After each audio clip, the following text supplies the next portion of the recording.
सात समुद्र की मसी करूं, लेखनी करूं बन राय, धरती का कागज करूं, गुरु गुण लिख्यो न जाए। अब एक कुत्ते की योनि में कितना कष्ट, और ऐसी कुत्ते ही की योनि मनवा के जीवन मनमाना आपको कई भोगने पड़ जा। फिर गधे की शरीर में आपको कितना कष्ट, और फिर बैल के शरीर में कितना कष्ट।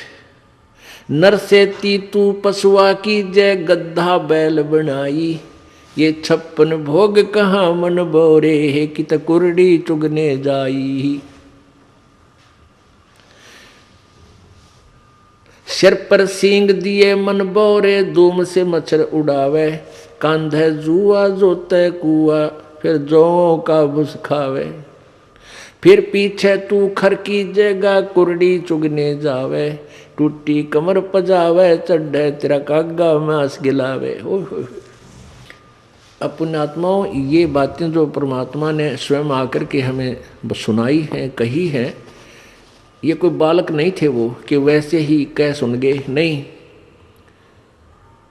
इनके ऊपर आपने बहुत गहराई से सोचना पड़ेगा। क्या बताते हैं कि आदमी जो सतभक्ति नहीं करता तो फिर क्या होगा, सतगुरु नहीं मिलते। नर से तीतू पशुआ की जय, गद्धा बैल दीजय बैल बनाई, और 4 पैर जंगल में डोले, तेरा तो ना पेट भराई। ओए होए, अब हम मनुष्य हैं, और जब भी भूख लगती है खाना खा लेते हैं। बाहर सफ़र में है, रोक भाई गाड़ी, चाय पीवांगे, चाय बनवा लो, समोसे लिया भाई, बर्फी लिया, लड्डू लिया, हैं खूब खाए, टन हो गए, चल पड़े। और फिर भूख लगती, प्यास लगती है, समय पर पानी जल बाहर कर लेते हैं, अच्छा फिल्टर पानी पीने लग गया आजकल तो। यानी खूब सुविधा आपको प्राप्त है, क्योंकि आपके पुण्य हैं। इन पुण्यों को, वर्तमान में प्राप्त पुण्यों को, पूर्व जन्म के जो पुण्य हैं, इन कितना खराब कर, कितना सदुपयोग कर चाहे दुरुपयोग कर, ये तो सारे मिलेंगे तुझे। और यदि भविष्य की तैयारी नहीं की तो ये सुविधाएं तेरी छीन ली जाएंगी। भविष्य की तैयारी कैसी होगी, वो विधि बताई जाती है कि पूर्ण गुरु के बिना कोई भी भक्ति साधन आपका सफल नहीं हो सकता। कोई भी भक्ति सफल नहीं हो सकती। पूर्ण गुरु की तलाश करो, उनके मर्यादा में रहो, आपका जीवन गारंटीड सफल होगा। ये नियम है, मालूम का अवश्य होगा। और ऐसा ना करने से तो क्या कष्ट होगा। नर से तीतू पशुआ की जय, दीजय बैल बनाए, 4 पहर जंगल में डोले, तेरा तो ना पेट भरे। इस दास का जन्म किसान परिवार में हुआ, और खूब परिचित हम बहल के जीवन से। अब क्योंकि परमात्मा के रोशनी में दिखाई देने लगा कि वो कितना दुखी हुआ होता है ये प्राणी। अब बैल बन गया, भूख लगी है, मुंह का बोल के नहीं सुना सकता, प्यास लगी है, मुख से बोलकर नहीं बता सकता।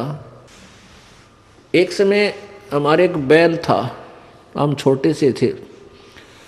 उस बैल के पिछले पैरों के खुरों के बीच में एक कील लगी, एक इतनी लंबा लोहे की कील थी, और वो पिछले पैर में घुस गई। सुबह अंधेरे में हाली लेकर गया था खेतों में, तो किसी ने वो कील कंडम समझ के गली में फेंक दी, और वो बैल के पैर में चल गई। अब बैल डले पत्थर कंकर लग के वो अंदर घुस गई, कती ऊपर कुछ नहीं दिखे, और पैर से बैल लंग करने लगा, लंगड़ाने लगा। तो आली आपस में ये विचार किया करते थे, भाई बैल के कभी ऐसे लंग हो जाती है तो क्या बताया करते कि उसको रोकना नहीं चाहिए, बैल को काम लेते रहना चाहिए, क्योंकि उसकी नस पर नस चढ़ गई है, और नस पे नस चढ़ जाने से, रोक देने से वो ज़्यादा हानि होती है, चलते रहने से वो ठीक हो जाता है। इस दृष्टिकोण से हाली ने सोचा कि इस कैर नस पे नस चढ़ गई पैर की, नाड़ी पर नाड़ी चढ़ गई। और इसको चलाते रहना, शाम तक चलाते रहा। बैल ने ना चारा चरा ना जल पिया, और शाम तक पैर सूज गया, सोजन आ गई। शाम ने आके खड़ा हो गया, एक 3 पैरों से चल रहा बेचारा, आते ही बैठ गया, सुबह उठा नहीं, इतनी पीड़ा थी उसको। अब पहले पुराने समय में 40 वर्ष पहले एक ऐसे ही वहाँ ट्रीटमेंट होया करते गाँव में। कोई व्यक्ति बुलाया, उसने कहा कि इसके गोड्डे में बा आ गया घुटने पे, वहाँ गर्म पट्टी जैसा भी उसकी औषधि थी वह तैयार, उसकी ट्रीटमेंट शुरू कर दिया। अब कीला गिरी पैर में, घुटने उस खुरों में, और ट्रीटमेंट हो रहा घुटने का। अब वो बोल के नहीं बता पा रहा मेरा पीड़ा कहाँ है। और जब वो मनुष्य शरीर में होगा, वो खूब आंडी पाक रहा था, अन्यों कहता होगा कि उसने देखा भगवान, देखी जाएगी, फिर देख, फिर क्या देखेगा, गधा बने पाछे, बैल बने पाछे। अब क्या तू क्या देखेगा, हमने तो अब देखना है जो मनुष्य शरीर है, और संतों की वाणी पर अटल विश्वास करके अपना कल्याण करवा लेंगे तो जान बचेगी। 1 महीने के तक वो बैल सूख गया, चारा भी छोड़ दिया उसने खाना, थोड़ा बहुत खावे कभी ना खाए पीड़ा में, और ये बता नहीं पा रहा मेरा पीड़ा है कहाँ। वो अपने आप पक के, वो कील जहाँ लगी थी अपने आप पक के फूटा, उसमें से मवाद निकलन लगा। जब ध्यान गया को हो रहा तेरे किसके, तो खुरों में कोई गड़बड़ है। फिर उसमें हाथ पर छेड़ा छाड़ी करी, एक व्यक्ति बुलाया, उसने औजार से देखा अगर इसमें कील लगी है, वह कील पर निकाली, इतनी लंबी निकली, तब वो बैल स्वस्थ हुआ। तो पुण्यात्माओं, उस नालायक ने सोची भी ना थी कभी तेरी ये दुर्गति हो जाएगी। लेकिन ठीक है, हमें ना पता हो, पर संत बतावें, सतगुरु बतावें आकर के, सब सदग्रंथ गुणकावें, तो विचार हमने करना चाहिए। तो ऐसा दुख फिर क्या बताते हैं कि सिर पर सींग दिए मन, 4 पहर जंगल में डोले, तेरा तो ना उधर बरे। अब तो समय मिलते ही, भूख लगते ही खाना खा लेते हैं। अब परमात्मा का भंडारा चलता है यहाँ पर फ्री ऑफ कॉस्ट है, कितनी बार भोजन पाओ, दिल करे जब चाह की भरा कप पर बैठ कर पीने लग जा। कहीं भी आप घर पे हो, भूख लगती है तभी कहते हो रोटी लाओ, खाना भूख लगी है, चाय बना लो, चाय पी ले, दूध लाओ हैं। और कोई त्यौहार है, ब्याह शादी है, लाडू बर्फी जलेबी खूब डट कर खाओ। लेकिन परमात्मा कहते हैं फिर इस भक्ति ना करने से, सदगुरु की शरण में ना जाने से, नर से तीतू पशुआ की जय, दीजे बैल बनाए, 4 पहर जंगल में डोले, तेरा तो ना पेट भराए। ओह, 4 पहर यानी सुबह से लेकर शाम तक, सुबह 6 बजे ले जाते थे, शाम को 6 बजे 12 घंटे खेत में रहेगा, तेरा तो पेट नहीं भरा, क्योंकि भूख लगी होगी।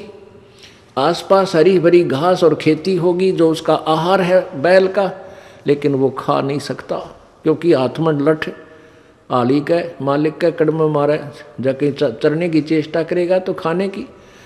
समय पर पानी मिलेगा 2 टाइम, मुश्किल से, प्यासा मर चाहे भूखा मर। पुण्यात्माओं, अब ये सतगुरु का गुण लिखने लग जाओ आप कितने। एक कुत्ते के जीवन को लिखो, फिर गधे के जीवन को लिखो, फिर बैल के जीवन में क्या क्या कष्ट आते हैं वो लिखो। और चीटी हाथी 84 लाख कहते हैं, इन सब से बाईपास निकाला मेरे सतगुरु ने। फिर क्या बताते हैं कि सिर पर सींग दिए मन बौरे, और दूम या पूछ होती है, पूछड़, इस पूछड़ ते मच्छर हटा। अब जैसे आज वर्तमान में तो बहुत सुविधा होगी, ये ऑल आउट लगा लेते हैं भाई, मच्छरदानी ला ली मच्छरों से बचने के लिए, और गर्मी से बचने के लिए पंखा, कूलर, एसी, पता नहीं कितनी व्यवस्था होगी आज। और परमात्मा बंदी छोड़ बताते हैं कि यदि तूने मालिक याद नहीं किया, सिर पे सींग दिए मन बौरे, और एक धूम तो मच्छर उड़ा।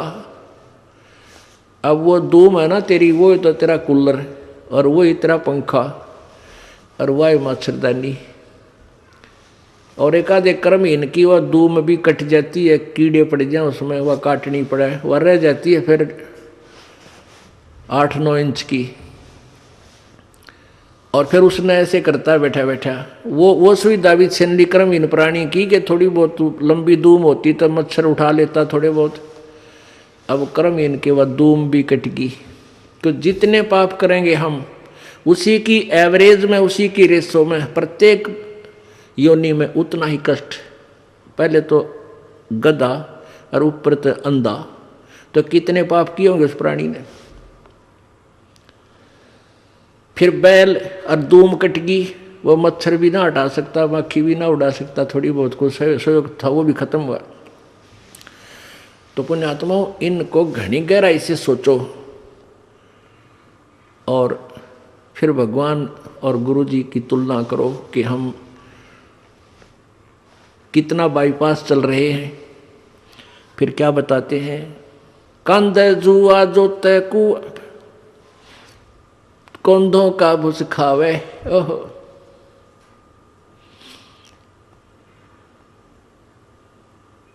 कंध है जुआ जोते कुआ, रहट में जोड़ देते। हरट होता था पहले पुराने समय में सिंचाई का साधन, कुएं में एक चैन सी डालकर उसके बाल्टियां वेल्ड कर देते थे और एक कुल्लू की तरह उसको घुमाते थे, बैल जोड़ देते थे और उस पुली घूमती थी, उसमें से जल बाहर निकलता था, बाल्टियां भर के नीचे से आती थी, ऊपर डाल एक ऐसा परनाला सा होता था, उसमें डल जाती नाली में और वो आगे खेतों में जाता था।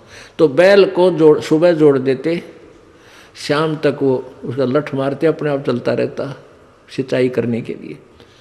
तो क्या बताते हैं, और फिर उसको भूख लगती तो उस समय, पुराने समय की बातें हैं, ये गेहूं का चारा नहीं था, जौ होया करते जौ, और जौ के भूस में इतने तीखे उनके पत्ते होते हैं, नोकेले से, तुस बोलते हैं उनको, कांटे से, और वो तूड़े में होते थे उस भूस में, और वो बैल खाता था।